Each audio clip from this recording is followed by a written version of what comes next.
On va y aller tout simplement, tout bonnement comme ça. La différence entre attrister le Saint-Esprit et ou éteindre le Saint-Esprit. Donc, on va lire tout simplement en 1 Thessaloniciens, à partir non, pardon, Éphésiens 4, verset 29. 4, 29.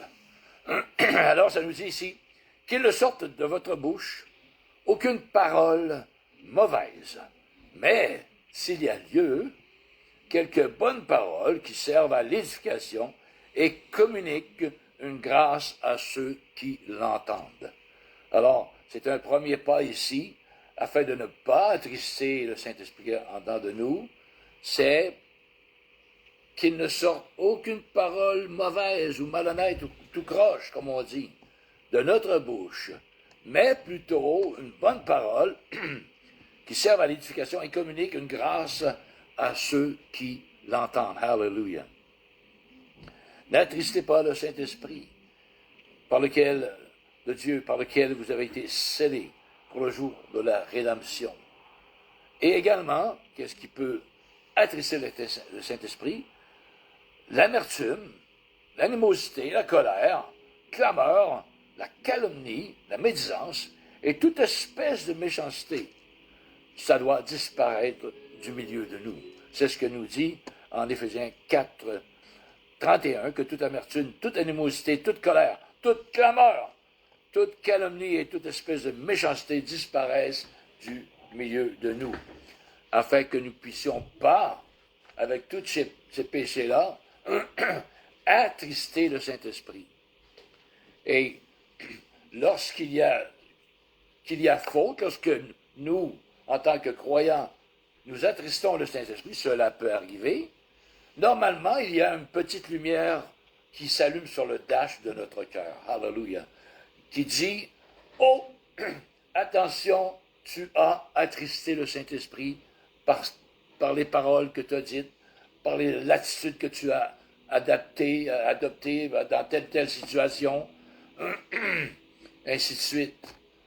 Donc, que faire à ce moment-là, lorsqu'on s'est aperçu et que le Saint-Esprit nous dit, oh, j'ai été attristé par toi, Pierre, à cause de ceci, de cela. Alors, on doit se reprendre, aller devant Dieu, tout simplement, demander pardon au Seigneur d'avoir attristé son Saint-Esprit. OK? Donc, alors, tout redevient à zéro, le compteur à zéro, et on recommence dans la vie de tous les jours. Cependant, et si nous disons des mauvaises paroles, pardon, et également, s'il y a de l'amertume, de l'animosité, de la calomnie, de la médisance, de la colère, de la clameur dans notre cœur, et que nous ne réglons pas ça subito presto, là, OK? Et que nous laissons faire ça, et une autre journée, nous allons, encore une fois, attrister le Saint-Esprit de Dieu, et on va encore laisser passer ça, et on va attrister le Saint-Esprit de Dieu en nous, on va encore attrister le Saint-Esprit de Dieu en nous, et encore on va attrister le Saint-Esprit de Dieu, et ça va devenir monnaie courante. Ça va faire comme partie de nous. Ça ne nous dérangera plus. Et lorsqu'on tente, pas tenter, mais lorsque nous attristons le Saint-Esprit de cette manière-là, à répétition, sans jamais demander pardon et remettre le compteur à zéro et continuer dans la voie de Dieu, si on s'endurcit, notre cœur s'endurcit, et ça devient comme machinal, on calomnie, on médit, on se met en colère, on dit des mauvaises paroles, des mauvaises attitudes envers telle personne, qu'importe, même des dirigeants de l'Assemblée. Et le danger, si nous ne réglons pas ça, d'avoir attristé le Saint-Esprit, ceci est un chemin qui s'ouvre vers, vers éteindre le Saint-Esprit. OK? On passe de attrister le Saint-Esprit à éteindre le Saint-Esprit en nous. Hallelujah. Et cela se fait graduellement. On ne s'en aperçoit pas, c'est notre cœur qui s'endurcit. Par habitude, on médit, par habitude, on calomnie, on dit des mauvaises paroles, comme enfant de Dieu. Ben oui, ça peut arriver. Malheureusement, ça arrive peut-être trop souvent, ainsi de suite.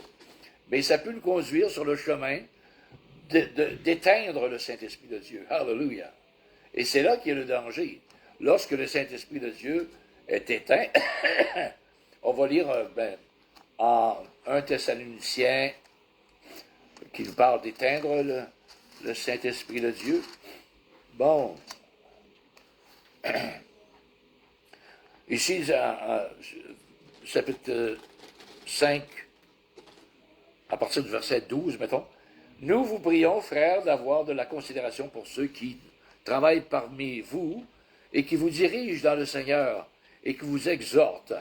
Donc, les pasteurs, les docteurs, des frères, des sœurs qui ont l'onction de Dieu pour enseigner, etc., etc.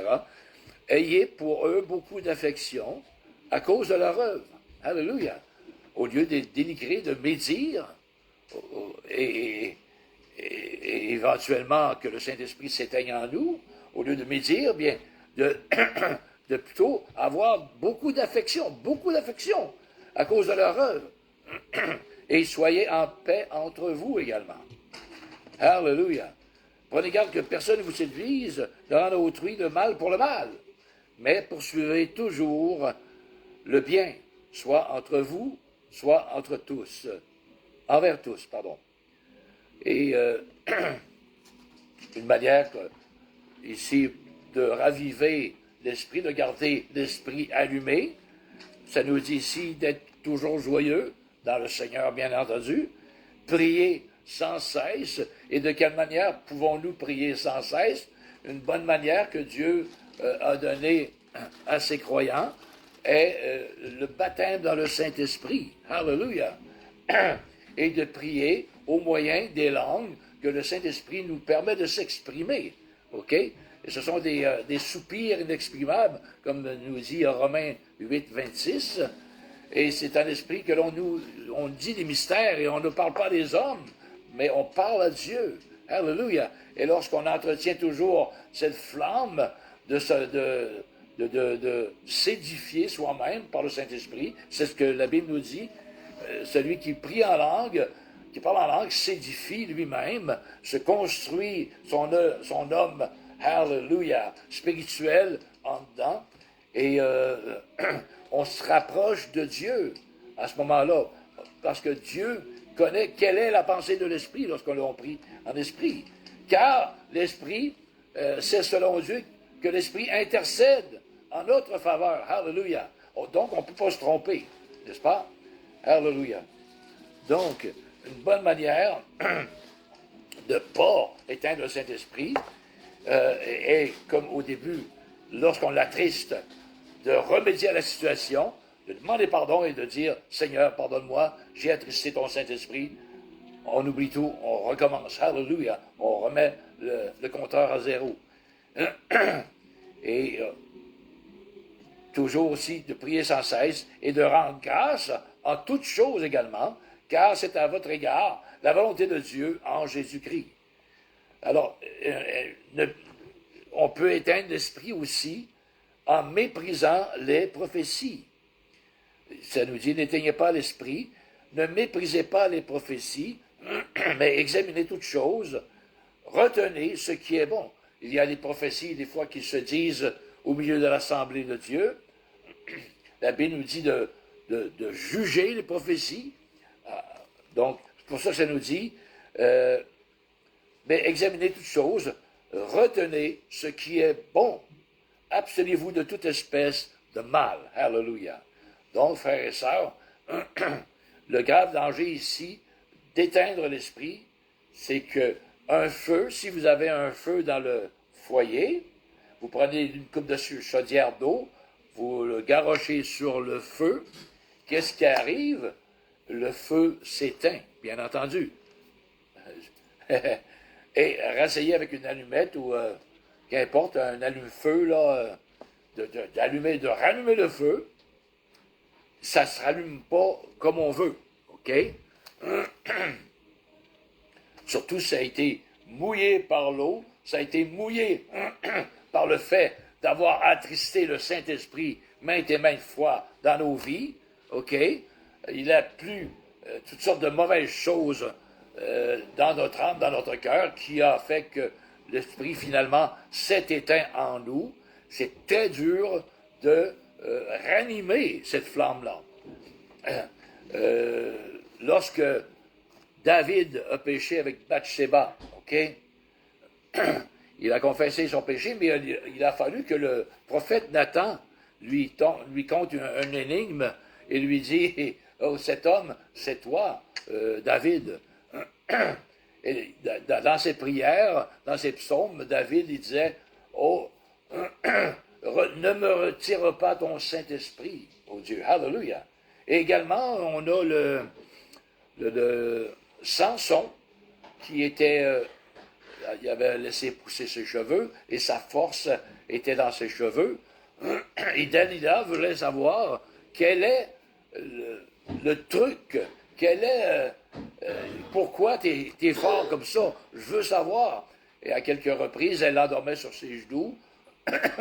Et il y avait les Philistins qui venaient, lorsqu'il allait dévoiler son secret, les Philistins allaient le prendre.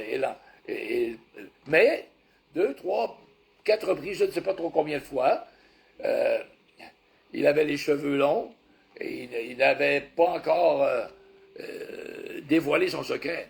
Et les Philistins sont là, ça nous dit. Et il s'est battu, il a vaincu les Philistins par 2, 3 reprises. À un moment donné, il a vraiment livré le secret à Dalila. « Oh, ma force est dans les cheveux. L'Éternel a dit, lève le ventre de ma mère, de laisser pousser mes cheveux, et que la force de Dieu, du Saint-Esprit, était dans mes cheveux. » Donc, Dalila a coupé les cheveux de Samson. Hallelujah! Et encore une fois, Dalila l'a endormi, bon, tatata, et il s'est dit, « Ah, pas de problème, comme les autres fois, je vais battre les Philistins. » Mais la Bible nous dit que Samson ne savait pas, mais l'Esprit de Dieu s'était retiré de lui. Oh, hallelujah! L'Esprit de Dieu dans Samson, le juge Samson, s'était retiré et il avait perdu sa force. Vous voyez, il comptait, il pensait sur sa bravoure, mais c'était vraiment l'Esprit Saint, la force de l'Esprit de Dieu sur lui, mais ses cheveux étaient coupés. Et il avait tout perdu. Il ne s'était même pas aperçu que ses cheveux avaient été coupés et que j'allais encore battre les Philistins encore une fois. Oh, frère, sœur, c'est très dangereux, pardon. C'est très sournois également que l'Esprit peut se retirer de nous de manière discrète. Tu sais, ça ne se fait pas du jour au lendemain. Bravo! Mais tranquillement, pas vite. OK, on attriste le Saint-Esprit, pour que finalement, si on n'a pas remédié à ces choses-là, d'avoir attristé le Saint-Esprit, ça va nous conduire, comme je le disais tantôt, inévitablement, à éteindre le Saint-Esprit de Dieu en nous. Et là, frères et sœurs, non, on va essayer de contrer des péchés, ou de contrer des mauvaises habitudes, ou quoi que ce soit, et on n'aura plus de guts, on n'aura plus de vie à l'intérieur de nous, la vie de l'Esprit de Dieu, parce que l'Esprit va se retirer de nous, sinon. Comme Samson s'était retiré de Samson, il ne le savait même pas. Peut-être vous ne le savez pas, et peut-être qu'aujourd'hui, je ne le souhaite pas à personne, peut-être que le Saint-Esprit s'est retiré de vous. We never know, on ne sait pas, on n'espère pas. Hallelujah. C'est pour ça qu'il est important que lorsqu'on attriste le Saint-Esprit, de demander pardon de ses péchés à Dieu, de confesser nos péchés et de recommencer, de remettre le compteur à zéro. Hallelujah! et de se mettre en prière, de prier sans cesse, d'honorer ceux qui nous dirigent dans les assemblées, les pasteurs, les docteurs, et d'avoir de la considération pour ces personnes-là qui nous dirigent également. Hallelujah. Et tout va baigner dans l'huile si on s'entretient de cette manière-là. Alors, frères et sœurs, c'est pas mal tout ce que j'avais à dire sur attrister le Saint-Esprit et éteindre le Saint-Esprit. Alléluia, en nous de Dieu. Donc, je vais tout simplement clore en prière. Virginie Bourque, salut, et Marie-France Touchette, allô. Alors, je finis clore en prière. Père éternel, on te remercie, Seigneur, pour ta parole qui est ta parole, qui ne bronche jamais, qui n'a jamais menti. Alléluia. Et que si on a un frère, une sœur attriste le Saint-Esprit, eh bien qu'il y ait une petite lumière qui s'allume sur le dash de son cœur en lui disant « Oh, tu as attristé le Saint-Esprit. Il faut remédier immédiatement à la situation, afin que notre cœur ne s'endurcisse pas au fur et à mesure que l'on dit des mauvaises choses avec notre bouche, des mauvaises habitudes, des mauvaises attitudes aussi, etc., etc., et que notre cœur, davantage, de semaine en semaine, de mois en mois, s'endurcisse, et que finalement, l'Esprit de Dieu en nous, comme Samson, l'Esprit de Dieu s'était retiré de lui, et que le Saint-Esprit se retire de nous. Il y a un danger, frères et sœurs. Alléluia. Veillez sur votre âme. Veillons sur nos âmes, frères et sœurs. Alléluia. Afin d'être pas pris à dernière minute comme Samson. Oh, oh, il est trop tard. Le Saint-Esprit est éteint. Non seulement il a été attristé, mais maintenant il est éteint. Oh, hallelujah. Aide-moi, Seigneur, aide-moi. Mais oui, si on doit, si le Saint-Esprit est éteint, c'est qu'il ne faut pas, à répétition, attrister le Saint-Esprit. Il ne faut surtout pas, à répétition, attrister le Saint-Esprit de Dieu. Car, justement, on va aller jusqu'au bout du chemin, et il y aura un non-retour, qui va être impossible de retourner en arrière. Hallelujah. Dieu est Dieu, oui, Dieu fait grâce, Dieu est amour, Dieu est compassion, mais malgré tout ça, à cause que nous avons été enfoncés trop loin, OK, dans l'amertume, dans la clameur, dans la colère, trop loin, maintenant nous avons éteint l'Esprit Saint en nous.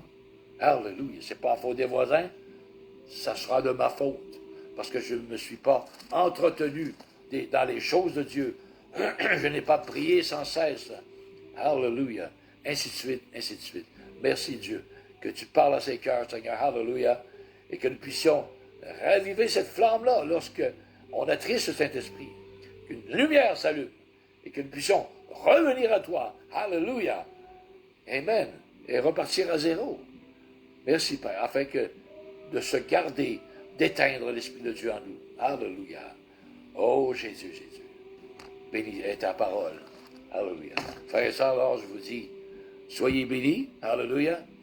Sachez une seule chose, frères et sœurs, chers amis, c'est que Dieu vous aime et que je vous aime également. Salut, chien. Soyez tous bénis. À la prochaine. Amen et amen. Alléluia.